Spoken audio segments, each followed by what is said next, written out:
From the dawn of human civilization, morality has been praised as a core value, a standard for distinguishing right from wrong, good from evil. But is morality truly as noble as we believe? Or is it merely a concept created to control and direct human behavior toward deeper objectives? Friedrich Nietzsche, the great 19th century philosopher, challenged this notion by calling morality the morality of slaves, a system designed to protect the weak and restrain the strong. Meanwhile, Sigmund Freud argued that morality is not a voluntary choice but a part of the superego implanted into people's minds by society from an early age. The question here is whether morality is a true value or just a mask used to conceal humanity's primal instincts. Throughout different historical periods, actions once considered moral became immoral and vice versa. Thus, morality is not immutable. During the Middle Ages, obedience to the church was seen as a virtue. But today, resistance and the fight for freedom are celebrated. In some cultures, self-sacrifice for the collective is considered moral. However, in modern societies, individual rights take precedence. Is morality a sacred value, or is it merely a tool created to direct behavior according to the interests of a particular group? In a primitive world where humans had no language, no laws, and no concept of right or wrong, morality, as we know it today, did not exist. It is a product of evolution, built from humanity's need to survive and develop. In nature, animals do not have moral concepts. They act based on instincts, eating, surviving, and reproducing. However, as humans began to live in groups, instincts alone were not enough. The existence of a community required order and behavioral norms to minimize conflicts and protect shared interests. For example, sharing food did not originate from compassion but from the need to maintain harmony and stability within the group. Repeated behaviors that were accepted and rewarded by the community gradually became norms. This was the beginning of the concept of morality, not from abstract principles, but from the practical need to survive. As small communities developed into societies, power emerged. And with power came the transformation of morality from an unwritten social agreement into a tool shaped by the strong to maintain order according to their will. The rulers controlled not only resources but also consciousness. Morality then became a system designed to protect the interests of the ruling class. For instance, during feudal times, absolute loyalty to the king or lord was considered virtuous, while rebellion was deemed immoral. So, was morality truly about ethical principles? Or was it merely a way to protect the power of those at the top? Religion has also played a crucial role in creating and reinforcing the concept of morality. Major religions like Christianity, Islam, and Buddhism have introduced clear moral codes, giving the impression that morality is sacred and inviolable. But is this truly for the benefit of humanity? Or is it just another means to maintain the power of religious institutions? Although morality is often associated with sacredness and immutability, in reality, it continuously evolves over time, reflecting societal changes and the forces that influence it. For example, in ancient times, slavery was considered morally acceptable, but today, it is regarded as a crime against humanity.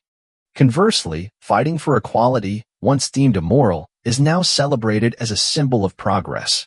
However, moral contradictions always exist across cultures. What is considered moral in one place may be seen as immoral elsewhere. For example, in some cultures, protecting family honor can justify violent actions, while in others, such actions are entirely unacceptable. Therefore, morality is not an absolute truth but a product of history, power, and the need for survival. But do these values truly reflect the goodness of human nature, or are they just a facade, a way to mask hidden self-serving motives? This is a question that requires further contemplation. Looking at different cultures, it is clear that morality is not a universal system. It changes over time, context, and social conditions. In Japan, the samurai spirit emphasized honor to the point where one was willing to commit suicide if honor was not upheld. But in modern Western societies, individual survival is valued over collective honor. Some cultures prioritize sacrifice for family or community, while Western societies emphasize personal freedom and individual interests. This divergence extends to specific moral standards as well. In Western societies, women's rights are seen as a hallmark of moral progress, whereas in many conservative cultures, female submission is still considered traditional morality. If morality is not uniform across the globe, can it be considered a universal value? Or is it merely a product of different cultural and power structures? The contradiction within morality is also evident in the conflict between individual and collective interests. In times of war, volunteering to fight is praised as moral, but for the individual, the cost is their life. Is this truly noble, or is it just a way for the collective to exploit individuals?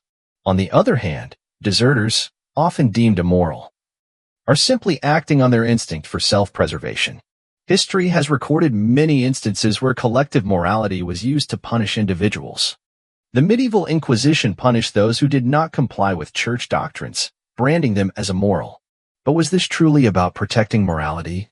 Or was it just a way to reinforce the power of the church? Not all moral systems are created equally. Those in power often define and impose morality to protect their own interests. Religion not only introduced moral values but also turned them into tools for controlling the masses. The medieval church used the concept of morality to legitimize taxation, promote the Crusades, and suppress dissenters.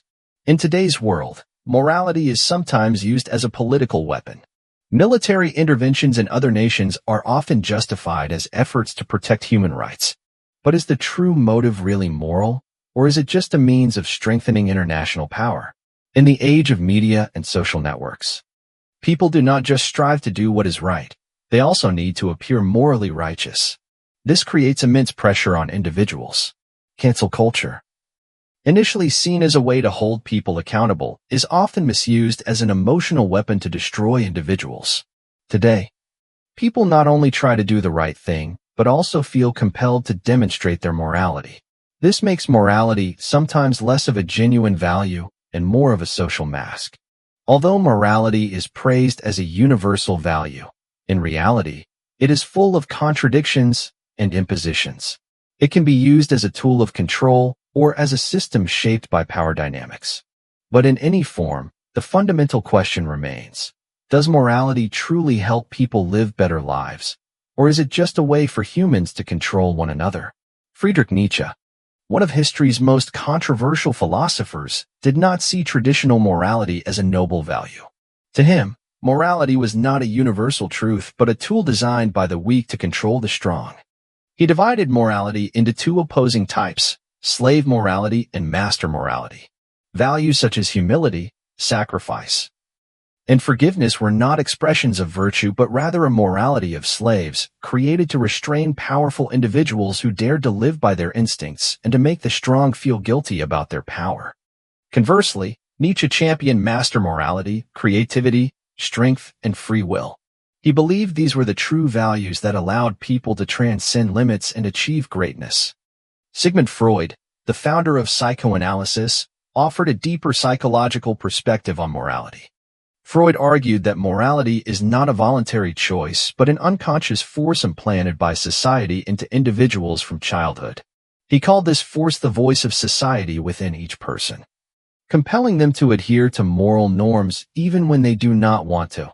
Ultimately, in the modern world, where societies grow increasingly complex and values conflict, does traditional morality still hold relevance?